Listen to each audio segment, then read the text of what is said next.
Hi hello నమస్తే, నేను కృష్ణాంజనేయులు. కేంద్రంలో ఎన్డీఏ ప్రభుత్వం మూడవసారి అధికారంలోకి రావటం, నరేంద్ర మోడీ ప్రధానమంత్రిగా మూడవసారి ఆయన బాధ్యతలు స్వీకరించటం, ఆంధ్రప్రదేశ్లో ఉండేటువంటి తెలుగుదేశం అదేవిధంగా జనసేన కూడా కేంద్ర ఎన్డీఏలో భాగస్వామిగా కీలక భూమిక పోషించటం. ఈ సందర్భంలో ఆంధ్రప్రదేశ్కి ప్రత్యేక హోదా విభజన హామీలకు సంబంధించి స్పష్టమైనటువంటి ప్రకటన వస్తుంది అనేటువంటి దాని మీద 1000 కళ్ళతో ఆంధ్రప్రదేశ్ ప్రజలు ఎదురు చూస్తున్నారు. ఆ సందర్భం రానే వచ్చింది. ఈ రోజున పార్లమెంట్లో కేంద్ర ఆర్థిక శాఖ మంత్రి నిర్మలా సీతారామన్ కేంద్ర బడ్జెట్ని రోజున ప్రవేశపెట్టారు. ఈ బడ్జెట్లో ఆంధ్రప్రదేశ్కి దాదాపుగా వరాల జల్లు కురిసింది అనొచ్చు.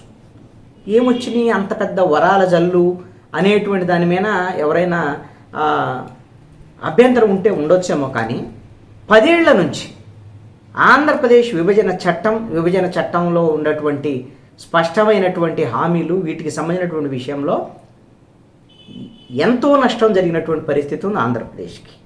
ఈ బడ్జెట్లో కొన్ని స్పష్టమైనటువంటి ప్రకటనలు వచ్చాయి. వీటి ప్రత్యేక హోదా ఈ అంశానికి సంబంధించినటువంటి అది తర్వాత మాట్లాడదాం. కానీ ఈ బడ్జెట్లో ఆంధ్రప్రదేశ్కి కేంద్ర ఆర్థిక శాఖ మంత్రి నిర్మలా సీతారామన్ ప్రకటించినటువంటి ఆ వరాల జల్లు ఏమిటి అనేటువంటి, వరాల జల్లు అనేటువంటి మాటకి ఎవరికన్నా అర్థం ఉంటే నేను కాదనలేను, కానీ ఖచ్చితంగా గతంలో ఉన్నటువంటి పరిస్థితుల కన్నా ఇప్పుడు ఎంత కొంత మేలు జరుగుతుంది కేంద్ర ప్రభుత్వం వైపు నుంచి అనేటువంటిది ఇప్పుడు బడ్జెట్లో ఒక స్పష్టమైనటువంటి ప్రకటన రావటం అనేటువంటిది ఖచ్చితంగా ఆంధ్రప్రదేశ్ ప్రజలు సంతోషించాల్సినటువంటి విషయమే. ఇంకా రావాల్సినట్టు గురించి మనం ప్రయత్నం చేయొచ్చు. ప్రభుత్వం కూడా, ఆంధ్రప్రదేశ్ ప్రభుత్వం కూడా అలాంటి ప్రయత్నం చేస్తుంది అని ఆశిద్దాం. ఇప్పుడు కేంద్ర మంత్రి ఆర్థిక శాఖ మంత్రి నిర్మలా సీతారామన్ బడ్జెట్ సందర్భంగా పార్లమెంట్లో మన ఆంధ్రప్రదేశ్కి ప్రకటించినటువంటి కీలకమైనటువంటి అంశాలని నేను మీకు వివరించేటువంటి ప్రయత్నం చేస్తాను.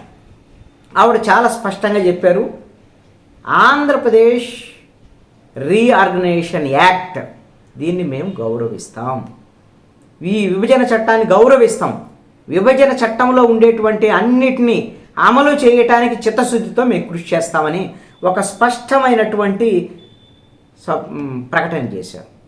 అదేవిధంగా మేము స్పెషల్ ఫైనాన్స్ సపోర్ట్ ఆంధ్రప్రదేశ్కి అందిస్తాం, ఆర్థిక పరమైనటువంటి సహకారం ఆంధ్రప్రదేశ్కి కేంద్ర ప్రభుత్వం నుంచి ఉంటుంది అనేటువంటి విషయాన్ని చెప్పారు. అందుకని దీనికి స్పష్టమైనటువంటి ప్రకటన ఏం చెప్పారు అని అంటే, ఈ ఏడాదిలో 15,000 కోట్ల రూపాయలు ప్రత్యేకంగా ఆంధ్రప్రదేశ్కి అందించబోతున్నాం.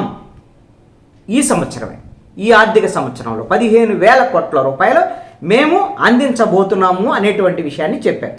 ఈ సహకారం భవిష్యత్తులో, ఈ పరమైనటువంటి ఆర్థిక సహకారం భవిష్యత్తులో ఇంకా కొనసాగుతుంది, ఇంకా ఆర్థిక సహకారం మా వైపు నుంచి ఉంటుంది అనేటువంటి విషయం కూడా స్పష్టత ఇచ్చారు.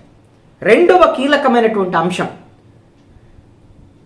పోలవరం ప్రాజెక్టు, జాతీయ ప్రాజెక్టు త్వరితగతిన పూర్తి చేయటానికి కేంద్ర ప్రభుత్వం పూర్తి సహకారం అందిస్తుంది.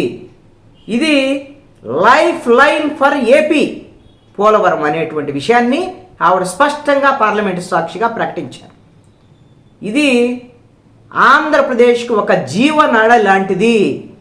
పోలవరం పూర్తయితే అక్కడ ఆంధ్రప్రదేశ్ సస్యశ్యామలంగా మారుతుంది, వ్యవసాయానికి సాగునీరు అందుతుంది, పరిశ్రమలకి నీరు, అదేవిధంగా తాగునీటికి సంబంధించినటువంటి విషయంలో కూడా కొన్ని పట్టణాలకి అందేటువంటి దానికి అవకాశం ఉంది అనేటువంటి దాని మీద కూడా స్పష్టంగా మాట్లాడారు. ఇక్కడ పోలవరం పూర్తికి సహకారం అనేటువంటి అంశంలో మేము బడ్జెట్కు సంబంధించినటువంటి కేటాయింపులు ఇవన్నీ ఇస్తాం, త్వరితగతిన పూర్తిగా సహకరిస్తామని అన్నారు. పోలవరం పునరావాస ప్యాకేజీ విషయంలో ఏం చేస్తారు అనేటువంటిది మరి విధానపరమైనటువంటి ప్రకటన అయితే దీంట్లో లేదు. పోలవరం పునరావాసానికి 32,000 కోట్ల రూపాయలు రావాలి. ఈ 32,000 కోట్ల రూపాయలు పోలవరం పునరావాస ప్యాకేజీకి ఇవ్వాల్సినటువంటి పరిస్థితి కేంద్ర ప్రభుత్వం నుంచి ఉంది. ఆ స్పష్టమైనటువంటి ప్రకటన వచ్చిన తర్వాత ఇంకా కొంత క్లారిటీ పోలవరం విషయంలో వచ్చేదానికి అవకాశం ఉంది. మేము త్వరితగతిన పూర్తి చేస్తామని మాత్రం నిర్మలా సీతారామన్ చెప్పు ఉన్నారు. రెండవ అంశము, ప్రత్యేక హోదా అనేటువంటి దాని మీద నిన్నే లోక్సభలో బీహార్కు సంబంధించినటువంటి ఆర్జేడీ ఎంపీ అడిగినటువంటి ప్రశ్నకి ఆర్థిక శాఖ సహాయ మంత్రి పంకజ్ ద్వివేది ఆయన స్పష్టంగా పంకజ్ చౌదరి మేము ప్రత్యేక హోదా ఏమీ బీహార్కి ఇవ్వటం లేదని చెప్పారు. కాబట్టి ఆంధ్రప్రదేశ్ కూడా ప్రత్యేక హోదా విషయం ఇప్పుడు ఉండకపోవచ్చు. అందుకనే 15,000 కోట్ల రూపాయలు మేము ఆర్థిక సహకారం అందిస్తామని చెప్పారు. అది దాంతోపాటుగా పరిశ్రమల ఏర్పాటుకు కావాల్సినటువంటి సహకారం కూడా ఇండస్ట్రియల్ డెవలప్మెంట్కి సంబంధించినటువంటి విషయంలో కూడా కేంద్ర ప్రభుత్వం సహకరిస్తుంది, పరిశ్రమ ఏర్పాటు విషయంలో తోడ్పాటును అందిస్తుంది అనేటువంటి దాని మీద పార్లమెంట్లో ఈ రోజున నిర్మలా సీతారామన్ స్పష్టంగా ప్రకటించారు. దీంతో పాటుగా పవరు అంటే విద్యుత్తు, రైల్వే, హౌసింగు, అదేవిధంగా రోడ్ అండ్ ట్రాన్స్పోర్టు, మౌలిక వసతుల కల్పనకు అవసరమైనటువంటి పూర్తి స్థాయి సహకారం కేంద్ర ప్రభుత్వం నుంచి అందుతుంది అనేటువంటి విషయాన్ని చెప్పారు. విశాఖ చెన్నై ఇండస్ట్రియల్ కారిడార్కు సంబంధించినటువంటిది, దీనికి సంబంధించినటువంటి నిధులు కూడా కేటాయిస్తామనేటువంటి విషయాన్ని చెప్పారు. ప్రధానంగా ఆంధ్రప్రదేశ్కి ఎకనామికల్ గ్రోత్, ఆర్థిక పరమైనటువంటి అభివృద్ధికి పూర్తి సహకారం ఉంటుంది అనేటువంటి విషయాన్ని చెప్పారు. అయితే వెనకబడినటువంటి జిల్లాలకు సంబంధించినటువంటి విషయంలో కూడా ఒక స్పష్టమైన ప్రకటన చేశారు. రాయలసీమలో 4 జిల్లాలు, ఉత్తరాంధ్రలో ఉన్న 3 జిల్లాలతో పాటుగా ఉమ్మడి ప్రకాశం జిల్లా అంటే మొత్తం 8 జిల్లాలకు సంబంధించి ఈ వెనుకబడినటువంటి జిల్లాలకు సంబంధించినటువంటి వాళ్ళ అభివృద్ధికి నిధులు కేటాయిస్తామనేటువంటి అంశాన్ని కూడా స్పష్టత ఇచ్చారు. దీంతో పాటుగా అమరావతి కీలకమైనటువంటి రాష్ట్ర రాజధాని అమరావతికి సంబంధించినటువంటి విషయంలో అమరావతి అభివృద్ధి కోసం బహుళ సంస్థల ద్వారాగా సహకారము, నిధుల కేటాయింపు జరిగేటువంటి విధంగా కేంద్ర ప్రభుత్వం చూస్తోంది అనేటువంటి విషయాన్ని చాలా స్పష్టంగా చెప్పారు. అంటే కీలకమైనటువంటి అంశాలు ఇక్కడ దీంట్లో అమరావతి విషయంలో బహుళ సంస్థల ద్వారాగా నిధుల సహకారం అందిస్తూ ఉన్నారు.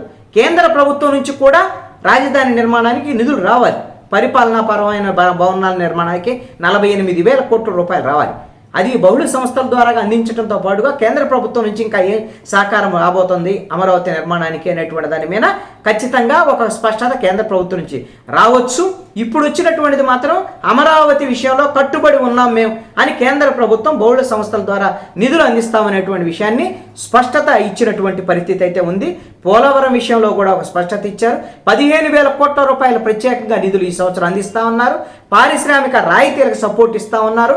అదేవిధంగా పవరు, రైల్వే, ఇండస్ట్రియల్ రోడ్లు సంబంధించినటువంటి Visakha Chennai corridor, industrial corridor ఇవన్నిటికి కూడా మేము పూర్తి సహకారం అందిస్తామనేటువంటి ఒక స్పష్టత ఇచ్చినటువంటి పరిస్థితి అయితే ఉంది. వీటితోనే ఆంధ్రప్రదేశ్ విషయంలో అభివృద్ధి విషయంలో కేంద్ర ప్రభుత్వం చేయాల్సిన చేసేసినట్టుగా ఇచ్చేసినట్టుగా అని అనుకోవటం అనేది కాదు.